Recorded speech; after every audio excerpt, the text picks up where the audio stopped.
নমস্কাৰ আজিৰ প্ৰথম প্ৰশ্ন সংযুক্ত আৰব এমিৰেটছৰ মুদ্ৰাৰ নাম কি তলত দিয়া অপচন চাৰিটাৰ ভিতৰৰ শুদ্ধ উত্তৰটো হৈছে অপচন এ দিৰহাম ইয়াৰ নেক্সট কুৱেশ্যনটো সুধিছে অসমৰ প্ৰথমখন ষ্টেডিয়াম ক'ত নিৰ্মাণ কৰা হৈছিল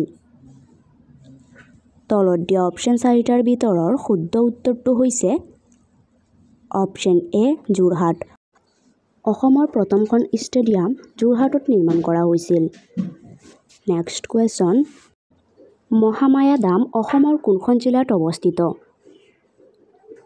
তলত দিয়া অপচন চাৰিটাৰ ভিতৰৰ শুদ্ধ উত্তৰটো হৈছে অপচন এ ধুবুৰী মহামায়া দাম অসমৰ ধুবুৰী জিলাত অৱস্থিত নেক্সট কুৱেশ্যনটো সুধিছে ভাৰতীয় মুদ্ৰা নোটত কিমানটা ভাষা আছে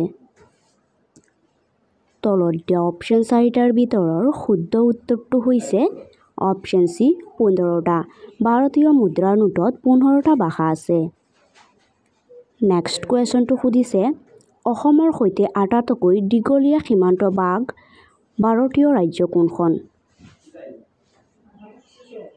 তলত দিয়া অপচন চাৰিটাৰ ভিতৰৰ শুদ্ধ উত্তৰটো হৈছে অপচন এ মেঘালয় অসমৰ সৈতে আটাইতকৈ দীঘলীয়া সীমান্ত বাস কৰা ৰাজ্যখন হৈছে মেঘালয় নেক্সট কুৱেশ্যনটো সুধিছে শ্ৰী শ্ৰী অনিৰুদ্ধদেৱ ক্ৰীড়া বিশ্ববিদ্যালয় অসমৰ কোনখন স্থানত অৱস্থিত তলত দিয়া অপচন চাৰিটাৰ ভিতৰৰ শুদ্ধ উত্তৰ অপচন ডি চাবুৱা শ্ৰী শ্ৰী অনিৰুদ্ধদেৱ ক্ৰীড়া বিশ্ববিদ্যালয় চাবুৱা স্থানত অৱস্থিত নেক্সট কুৱেশ্যনটো সুধিছে চলচ্চিত্ৰলৈ ৰূপান্তৰিত হোৱা প্ৰথম অসমীয়া উপন্যাসখনৰ নাম কি তলত দিয়া অপচন চাৰিটাৰ ভিতৰৰ শুদ্ধ উত্তৰ অপচন ডি মনুমতি চলচ্চিত্ৰলৈ ৰূপান্তৰিত হোৱা প্ৰথম অসমীয়া উপন্যাসখন হৈছে মনুমতি নেক্সট কুৱেশ্যনটো সুধিছে অসমৰ ক'ত গৰম পানীৰ উৎস আছে তলত দিয়া অপচন চাৰিটাৰ ভিতৰৰ শুদ্ধ উত্তৰটো হৈছে অপচন চি এ আৰু বি দুয়োটা গোলাঘাট জিলা আৰু কাৰ্বি আংলং দুয়োটা জিলাতে গৰম পানীৰ উৎস আছে নেক্সট কুৱেশ্যনটো সুধিছে নৰেন্দ্ৰ মোদী ষ্টেডিয়াম কোনখন ঠাইত অৱস্থিত তলত দিয়া অপচন চাৰিটাৰ ভিতৰৰ শুদ্ধ উত্তৰটো হৈছে option C Ahmedabad Narendra Modi stadium আহমেদাবাদত অৱস্থিত নেক্সট কুৱেশ্যনটো সুধিছে সাহিত্য একাডেমী বঁটাৰ প্ৰচলন কেতিয়াৰ পৰা আৰম্ভ হৈছিল তলত দিয়া অপচন চাৰিটাৰ ভিতৰৰ শুদ্ধ উত্তৰটো হৈছে অপচন এ 1954 চনত সাহিত্য একাডেমী বঁটাৰ প্ৰচলন 1954 চনত আৰম্ভ হৈছিল নেক্সট কুৱেশ্যনটো সুধিছে জ্ঞানপীঠ বঁটা প্ৰাপ্ত প্ৰথম সাহিত্যিকজনৰ নাম কি আছিল তলত দিয়া অপচন চাৰিটাৰ ভিতৰৰ শুদ্ধ উত্তৰটো হৈছে অপচন ডি জিশংকৰ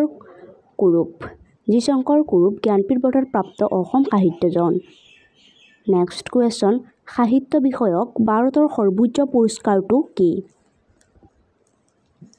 তলত দিয়া অপচন চাৰিটাৰ ভিতৰৰ শুদ্ধ উত্তৰটো হৈছে অপচন এ জ্ঞানপীঠ বঁটা সাহিত্য বিষয়ক ভাৰতৰ সৰ্বোচ্চ পুৰস্কাৰটো হৈছে জ্ঞানপীঠ বঁটা নেক্সট কুৱেশ্যনটো সুধিছে প্ৰথম অসমীয়া ৰোমান্টিক কবিতাটোৰ নাম কি তলত দিয়া অপচন চাৰিটাৰ ভিতৰৰ শুদ্ধ উত্তৰটো হৈছে অপচন এ বনকুঁৱৰী প্ৰথম অসমীয়া ৰোমান্টিক কবিতাটো হৈছে বনকুঁৱৰী নেক্সট কুৱেশ্যন শিলিগুৰি চহৰখন ভাৰতৰ কোনখন ৰাজ্যত অৱস্থিত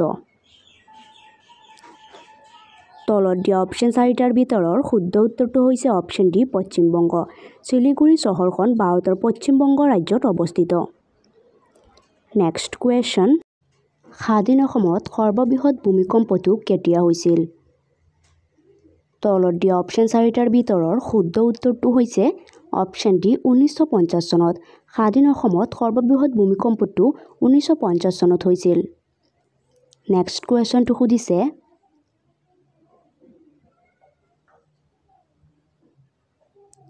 অসম সাহিত্য সভাৰ প্ৰথম সম্পাদক কোন আছিল তলত দিয়া অপচন চাৰিটাৰ ভিতৰৰ শুদ্ধ উত্তৰটো হৈছে অপচন বি শৰৎচন্দ্ৰ গোস্বামী অসম সাহিত্য সভাৰ প্ৰথম সম্পাদক আছিল শৰৎচন্দ্ৰ গোস্বামী। নেক্সট কুৱেশ্যনটো সুধিছে অসমত কেতিয়া অসমীয়াৰ ঠাইত বাংলা ভাষাৰ প্ৰচলন আৰম্ভ হৈছিল? তলত দিয়া অপশ্যন চাৰিটাৰ ভিতৰৰ শুদ্ধ উত্তৰটো হৈছে অপশ্যন বি 1836 চনত।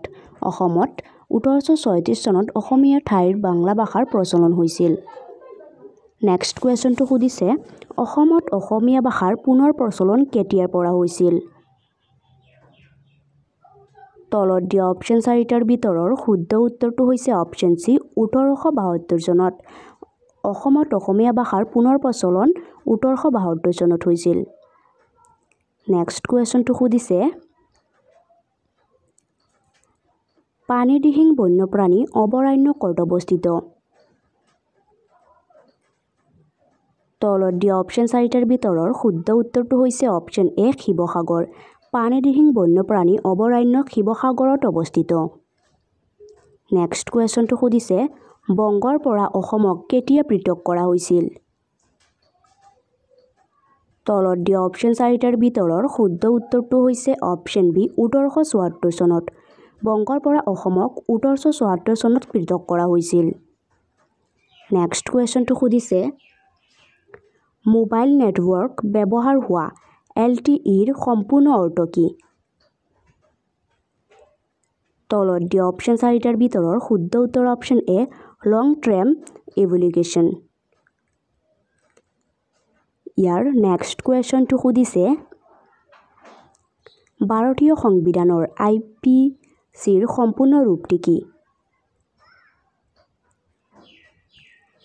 তলত দিয়া অপশ্যন চাৰিটাৰ ভিতৰৰ শুদ্ধ উত্তৰ option B Indian Penal Code. ভাৰতীয় সংবিধানৰ IPCৰ সম্পূৰ্ণ ৰূপ হৈছে Indian Penal Code. Next question Guwahati চিকিৎসা মহাবিদ্যালয় কেতিয়া প্ৰতিষ্ঠা কৰা হৈছিল? তলত দিয়া অপশ্যন চাৰিটাৰ ভিতৰৰ শুদ্ধ উত্তৰটো হৈছে অপশ্যন ডি 1960 চনত। গুৱাহাটী চিকিৎসা মহাবিদ্যালয় 1960 চনত প্ৰতিষ্ঠা কৰা হৈছিল। নেক্সট কুৱেশ্যনটো সুধিছে লোকসভালৈ অসমৰ কিমানজন সদস্য নিৰ্বাচিত হয়? তলত দিয়া অপশ্যন চাৰিটাৰ ভিতৰৰ শুদ্ধ উত্তৰটো হৈছে অপশ্যন চি 14 জন। লোকসভালৈ অসমৰ 14 জন সদস্য নিৰ্বাচিত হয়। নেক্সট কুৱেশ্যন পুৱামক্কা ক'ত অৱস্থিত? তলত দিয়া অপশ্যন চাৰিটাৰ ভিতৰৰ শুদ্ধ উত্তৰ অপশ্যন বি হাজো। পুৱামক্কা হাজোত অৱস্থিত।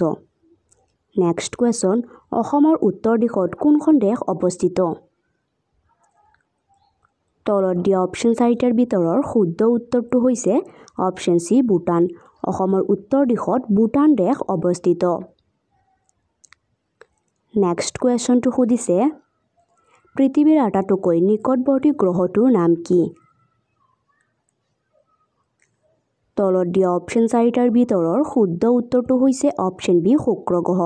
পৃথিৱীৰ আটাইতকৈ নিকটৱৰ্তী গ্ৰহটো হৈছে শুক্ৰ গ্ৰহ। নেক্সট কুৱেশ্যনটো সুধিছে চন্দ্ৰযান-3 মিছনৰ বিক্ৰম লেণ্ডাৰটো ক'ত অৱতৰণ কৰিছিল? তলত দিয়া অপশ্যন চাৰিটাৰ ভিতৰৰ শুদ্ধ উত্তৰ অপশ্যন বি চন্দ্ৰৰ দক্ষিণ মেৰুত। চন্দ্ৰযান-3 মিছনৰ বিক্ৰম লেণ্ডাৰটো চন্দ্ৰৰ দক্ষিণ মেৰুত অৱতৰণ কৰিছিল। নেক্সট কুৱেশ্যন কটক ভাৰতৰ কোনখন ৰাজ্যৰ এবিধ ধ্ৰুপদী নৃত্য? তলত দিয়া অপশ্যন চাৰিটাৰ ভিতৰৰ শুদ্ধ উত্তৰটো হৈছে অপশ্যন চি উত্তৰ প্ৰদেশ। কটক ভাৰতৰ উত্তৰ প্ৰদেশ ৰাজ্যৰ এবিধ ধ্ৰুপদী নৃত্য। নেক্সট কুৱেশ্যন পৃথিৱীৰ ক্ষুদ্ৰতম দেশখনৰ নাম কি? তলত দিয়া অপশ্যন চাৰিটাৰ ভিতৰৰ শুদ্ধ উত্তৰটো হৈছে অপশ্যন এ ভেটিকান চিটি। পৃথিৱীৰ ক্ষুদ্ৰতম দেশখন হৈছে ভেটিকান চিটি। নেক্সট কুৱেশ্যনটো সুধিছে পৃথিৱীৰ দ্বিতীয় ক্ষুদ্ৰতম দেশখনৰ নাম কি? তলত দিয়া অপশ্যন চাৰিটাৰ ভিতৰৰ শুদ্ধ উত্তৰটো হৈছে অপশ্যন বি মনাকো। পৃথিৱীৰ দ্বিতীয় ক্ষুদ্ৰতম দেশখন হৈছে মনাকো। নেক্সট কুৱেশ্যনটো সুধিছে কোন চনত ডক্টৰ ভূপেন হাজৰিকাক পদ্মশ্ৰী বঁটা প্ৰদান কৰা হৈছিল? তলত দিয়া অপশ্যন চাৰিটাৰ ভিতৰৰ শুদ্ধ উত্তৰটো হৈছে অপশ্যন বি 1977 চনত। 1977 চনত ডক্টৰ ভূপেন হাজৰিকাক পদ্মশ্ৰী বঁটা প্ৰদান কৰা হৈছিল। নেক্সট কুৱেশ্যন কপৌ ফুলক কেতিয়া অসমৰ ৰাজ্যিক ফুল হিচাপে স্বীকৃতি প্ৰদান কৰা হৈছিল? তলত দিয়া অপশ্যন চাৰিটাৰ ভিতৰৰ শুদ্ধ উত্তৰটো হৈছে অপশ্যন এ 2003 চনত। কপৌ ফুলক 2003 চনত ৰাজ্যিক ফুল হিচাপে স্বীকৃতি প্ৰদান কৰা হৈছিল। ইয়াৰ নেক্সট কুৱেশ্যনটো সুধিছে নোবেল বঁটা লাভ কৰা এছিয়াৰ প্ৰথম ব্যক্তিগৰাকী কোন? তলত দিয়া অপশ্যন চাৰিটাৰ ভিতৰৰ শুদ্ধ উত্তৰটো হৈছে option B Rabindranath Tagore. Nobel বঁটা লাভ কৰা এছিয়াৰ প্ৰথমগৰাকী ব্যক্তি হৈছিল ৰবীন্দ্ৰনাথ ঠাকুৰ। নেক্সট কুৱেশ্যন বৰ্তমান ৰাষ্ট্ৰীয় মানৱ অধিকাৰ আয়োগৰ কাৰ্যকৰী অধ্যক্ষ কোন? তলত দিয়া অপশ্যন চাৰিটাৰ ভিতৰৰ শুদ্ধ উত্তৰটো হৈছে অপশ্যন চি অৰুণ কুমাৰ মিশ্ৰ। বৰ্তমান ৰাষ্ট্ৰীয় মানৱ অধিকাৰ আয়োগৰ কাৰ্যকৰী অধ্যক্ষ হৈছে অৰুণ কুমাৰ মিশ্ৰ। নেক্সট কুৱেশ্যন অসমীয়া ভাষাৰ প্ৰথম কবিতা পুথিখনৰ নাম কি? তলত দিয়া অপশ্যন চাৰিটাৰ ভিতৰৰ শুদ্ধ উত্তৰটো হৈছে অপশ্যন বি প্ৰহ্লাদ চৰিত্ৰ। অসমীয়া ভাষাৰ প্ৰথম কবিতা পুথিখনৰ নাম হৈছে প্ৰহ্লাদ চৰিত্ৰ। ইয়াৰ নেক্সট কুৱেশ্যনটো সুধিছে ভাৰতীয় সংবিধানৰ কোনটো অনুচ্ছেদৰ অসমৰ সন্দৰ্ভত বিশেষ ব্যৱস্থা আছে? তলত দিয়া অপশ্যন চাৰিটাৰ ভিতৰৰ শুদ্ধ উত্তৰটো হৈছে অপশ্যন বি 371 বি। ইয়াৰ নেক্সট কুৱেশ্যনটো সুধিছে ভাৰতীয় নিৰ্বাচন আয়োগৰ মুঠ নিৰ্বাচন আয়ুক্তৰ সংখ্যা কিমান? তলত দিয়া অপশ্যন চাৰিটাৰ ভিতৰৰ শুদ্ধ উত্তৰটো হৈছে অপশ্যন এ 3 জন। ভাৰতীয় নিৰ্বাচন আয়োগৰ মুঠ নিৰ্বাচন আয়ুক্তৰ সংখ্যা হৈছে 3 জন। ইয়াৰ নেক্সট কুৱেশ্যনটো সুধিছে ৰাষ্ট্ৰীয় জৰুৰীকালীন অৱস্থাৰ ঘোষণাটো ভাৰতীয় সংবিধানৰ কোনটো অনুচ্ছেদত উল্লেখ কৰা হৈছে? তলত দিয়া অপশ্যন চাৰিটাৰ ভিতৰৰ শুদ্ধ উত্তৰটো হৈছে অপশ্যন এ 352 নম্বৰ অনুচ্ছেদ। ইয়াৰ নেক্সট কুৱেশ্যনটো সুধিছে প্ৰাৰ্থনা সমাজৰ প্ৰতিষ্ঠাতা কোন আছিল? তলত দিয়া অপশ্যন চাৰিটাৰ ভিতৰৰ শুদ্ধ উত্তৰটো হৈছে অপশ্যন ডি আত্মাৰাম পাণ্ডুৰাং। প্ৰাৰ্থনা সমাজৰ প্ৰতিষ্ঠা আছিল আত্মাৰাম পাণ্ডুৰাং। ইয়াৰ নেক্সট কুৱেশ্যনটো সুধিছে বেদনাৰ উল্কা কাব্য সংকলনখন কোনে ৰচনা কৰিছিল? তলত দিয়া অপশ্যন চাৰিটাৰ ভিতৰৰ শুদ্ধ উত্তৰটো হৈছে অপশ্যন এ অম্বিকাগিৰি ৰায়চৌধুৰী। বেদনাৰ উল্কা কাব্য সংকলনখন ৰচনা কৰিছিল অম্বিকাগিৰি ৰায়চৌধুৰীয়ে। নেক্সট কুৱেশ্যন ভাৰতীয় সংসদৰ উচ্চ সদনক কি নামেৰে জনা যায়? তলত দিয়া অপশ্যন চাৰিটাৰ ভিতৰৰ শুদ্ধ উত্তৰটো হৈছে অপশ্যন বি ৰাজ্যসভা। ভাৰতীয় সংসদৰ উচ্চ সদনক ৰাজ্যসভা নামেৰে জনা যায়। ইয়াৰ নেক্সট কুৱেশ্যনটো সুধিছে ভাৰতীয় সংসদৰ নিম্ন সদনক কি নামেৰে জনা যায়? তলত দিয়া অপশ্যন চাৰিটাৰ ভিতৰৰ শুদ্ধ উত্তৰটো হৈছে অপশ্যন এ লোকসভা। ভাৰতীয় সংসদৰ নিম্ন সদনক লোকসভা নামেৰে জনা যায়। নেক্সট কুৱেশ্যন নামদফা ৰাষ্ট্ৰীয় উদ্যান ভাৰতৰ কোনখন ৰাজ্যত অৱস্থিত? তলত দিয়া অপশ্যন চাৰিটাৰ ভিতৰৰ শুদ্ধ উত্তৰটো হৈছে অপশ্যন ডি অৰুণাচল প্ৰদেশ। নামদফা ৰাষ্ট্ৰীয় উদ্যান ভাৰতৰ অৰুণাচল প্ৰদেশত অৱস্থিত। নেক্সট কুৱেশ্যনটো সুধিছে মৌৰ্য সমাজৰ প্ৰতিষ্ঠাপক কোন আছিল? তলত দিয়া অপশ্যন চাৰিটাৰ ভিতৰৰ শুদ্ধ উত্তৰটো হৈছে অপশ্যন চি চন্দ্ৰগুপ্ত মৌৰ্য। মৌৰ্য সমাজৰ প্ৰতিষ্ঠাপক আছিল চন্দ্ৰগুপ্ত মৌৰ্য।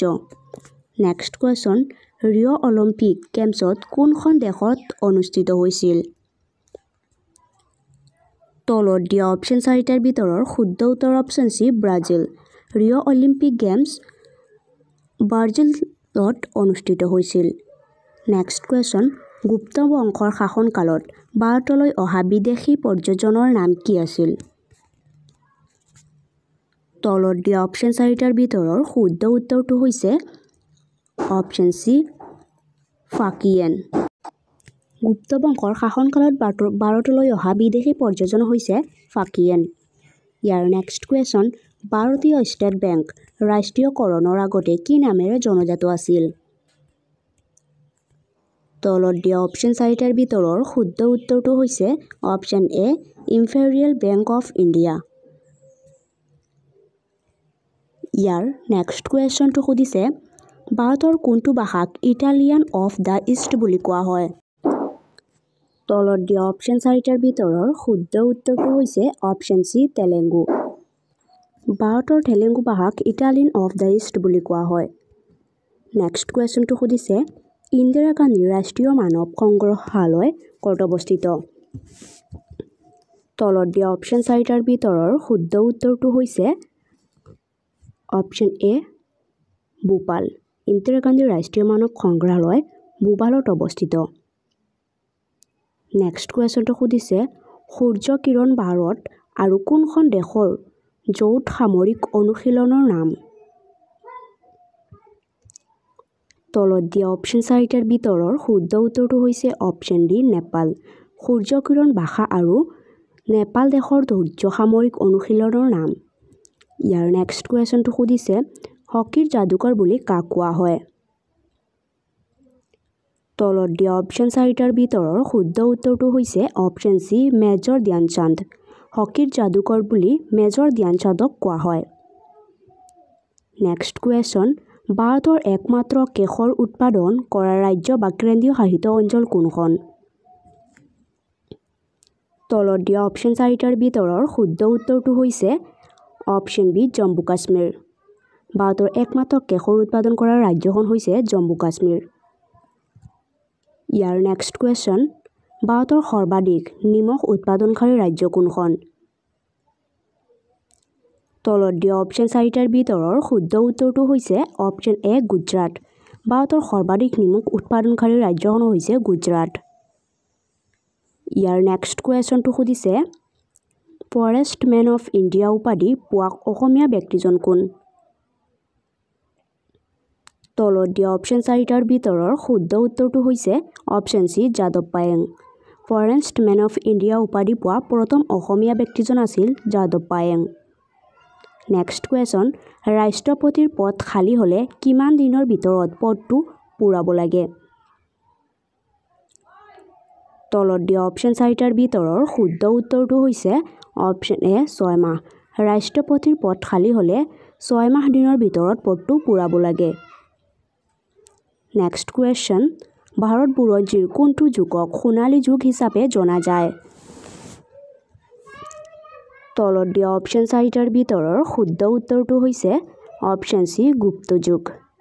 ভাৰত বুৰঞ্জীৰ গুপ্ত যুগক সোণালী যুগ হিচাপে জনা যায়।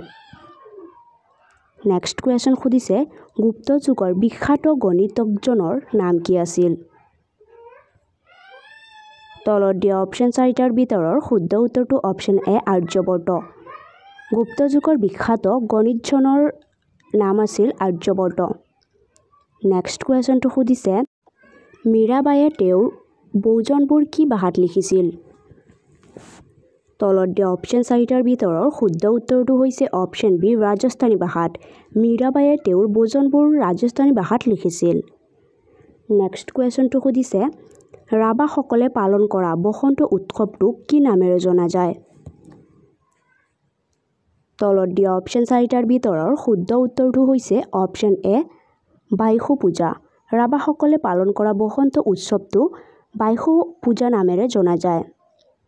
নেক্সট কুৱেশ্যন শৰাইঘাটৰ যুদ্ধৰ সময়ত আহোমৰ মহামন্ত্ৰী কোন আছিল? তলত দিয়া অপশ্যন চাৰিটাৰ ভিতৰৰ শুদ্ধ উত্তৰটো হৈছে অপশ্যন ডি আটন বুঢ়াগোহাঁই। শৰাইঘাটৰ যুদ্ধৰ সময়ত আহোমৰ মহামন্ত্ৰী আছিল আটন বুঢ়াগোহাঁই। নেক্সট কুৱেশ্যন কিমান বছৰলৈকে ভাৰতৰ বাহিৰত থাকিলে এজন ব্যক্তিৰ নাগৰিকত্ব সমাপ্তি ঘটে? তলত দিয়া অপশ্যন চাৰিটাৰ ভিতৰৰ শুদ্ধ উত্তৰটো হৈছে অপশ্যন বি 7 বছৰ। 7 বছৰলৈকে ভাৰতৰ বাহিৰত থাকিলে এজন ব্যক্তিৰ নাগৰিকত্বৰ সমাপ্তি ঘটে। নেক্সট কুৱেশ্যনটো সুধিছে অলিম্পিকত অংশগ্ৰহণ কৰা প্ৰথম অসমীয়া মহিলা খেলুৱৈগৰাকী কোন আছিল? তলত দিয়া অপশ্যন চাৰিটাৰ ভিতৰৰ শুদ্ধ উত্তৰটো হৈছে অপশ্যন বি লাভলীনা বৰগোহাঁই। অলিম্পিকত অংশগ্ৰহণ কৰা প্ৰথম অসমীয়া মহিলা খেলুৱৈগৰাকী হৈছে লাভলীনা বৰগোহাঁই। নেক্সট কুৱেশ্যনটো সুধিছে লাভলিনা বৰগোহাঁয়ে কিমান চনত ক'ত অনুষ্ঠিত অলিম্পিকত প্ৰথম অংশগ্ৰহণ কৰিছিল? তলত দিয়া অপশ্যন চাৰিটাৰ ভিতৰৰ শুদ্ধ উত্তৰটো হৈছে অপশ্যন ডি টকিঅ' অলিম্পিক 2020ত। লাভলিনা বৰগোহাঁয়ে টকিঅ' অলিম্পিকত 2020ত অনুষ্ঠিত অংশগ্ৰহণ কৰিছিল। নেক্সট কুৱেশ্যন অলিম্পিকত পদক লাভ কৰা প্ৰথম অসমীয়া খেলুৱৈগৰাকী কোন? তলত দিয়া অপশ্যন চাৰিটাৰ ভিতৰৰ শুদ্ধ উত্তৰটো হৈছে option C Lovlina Borgohain.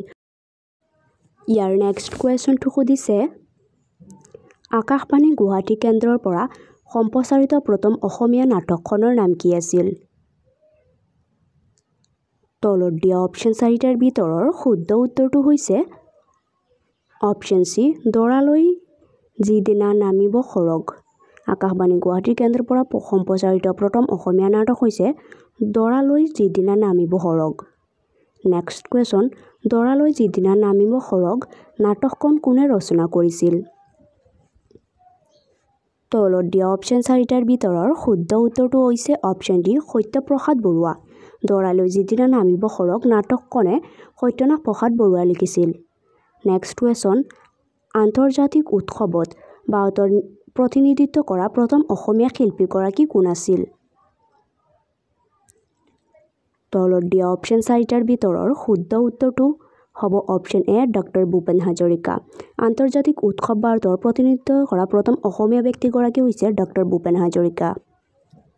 Next question মণিপুৰৰ প্ৰথম মুখ্যমন্ত্ৰী কোন আছিল? তলত দিয়া অপশ্যন চাৰিটাৰ ভিতৰৰ শুদ্ধ উত্তৰটো হ'ব অপশ্যন চি মৈৰেম্বম কৈৰেং সিং। মণিপুৰৰ প্ৰথম মুখ্যমন্ত্ৰী আছিল মৈৰেম্বম কৈৰেং সিং। নেক্সট কুৱেশ্যন অসমৰ প্ৰথম মুখ্যমন্ত্ৰী কোন আছিল? তলত দিয়া অপশ্যন চাৰিটাৰ ভিতৰৰ শুদ্ধ উত্তৰটো হ'ব অপশ্যন বি গোপীনাথ বৰদলৈ। অসমৰ প্ৰথম মুখ্যমন্ত্ৰী আছিল গোপীনাথ বৰদলৈ। নেক্সট কুৱেশ্যনটো সুধিছে ভাৰতৰ সৰ্ববৃহৎ বৌদ্ধ মঠটো ক'ত অৱস্থিত? তলত দিয়া অপশ্যন চাৰিটাৰ ভিতৰৰ শুদ্ধ উত্তৰটো হৈছে অপশ্যন চি অৰুণাচল প্ৰদেশ। ভাৰতৰ সৰ্ববৃহৎ বৌদ্ধ মঠটো অৰুণাচল প্ৰদেশত অৱস্থিত। নেক্সট কুৱেশ্যনটো সুধিছে অসমৰ চাহ বাগিচা জনগোষ্ঠীয়ে পৰিৱেশন কৰা নৃত্যটোৰ নাম কি? তলত দিয়া অপশ্যন চাৰিটাৰ ভিতৰৰ শুদ্ধ উত্তৰটো হৈছে অপশ্যন চি ঝুমুৰ নৃত্য। অসমৰ চাহ বাগিচা জনগোষ্ঠীয়ে পৰিৱেশন কৰা নৃত্যটো হৈছে ঝুমুৰ নৃত্য। নেক্সট কুৱেশ্যনটো সুধিছে বৰা ইমামপাৰা ক'ত অৱস্থিত? তলত দিয়া অপশ্যন চাৰিটাৰ ভিতৰৰ শুদ্ধ উত্তৰটো হ'ব অপশ্যন বি লক্ষ্ণৌ। বৰা ইমামপাৰা লক্ষ্ণৌত অৱস্থিত।